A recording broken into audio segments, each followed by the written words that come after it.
Duda rin si Pangulong Ferdinand Marcos Jr. sa pagkatao ni Bamban Mayor Alice Guo. Ayon sa Pangulo, kilala niya ang mga politiko sa Tarlac at maging ang mga ito ay hindi kilala si Guo, kaya nagtataka sila kung paano nakatakbong alkalde.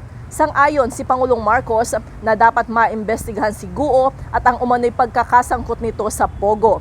Sabi ni PBBM, matagal nang iniimbestigahan ang operasyon ng Pogo sa Bamban kaya nagkaroon ng raid doon. Dito rin anya nakita ang mga dokumento na kinu-question ngayon kung totoo. Paano siya tumakbo ng mayor? Dahil marami, kilala ko lahat ng mga tiga-Tarlac na politiko eh. Walang may kilala sa kanya.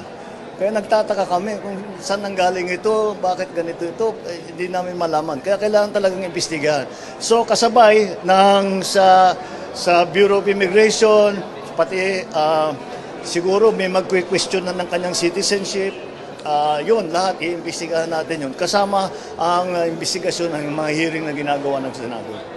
Unang na-question ang citizenship ni Guo sa pagdinig ng Senado matapos madiskubring na irehistro lamang ang kanyang kapanganakan noong 2013 o 17 taon matapos itong ipanganak noong 1986. Para sa MBC TV Network News, ito si Let Narciso, Sama-sama Tayo Pilipino.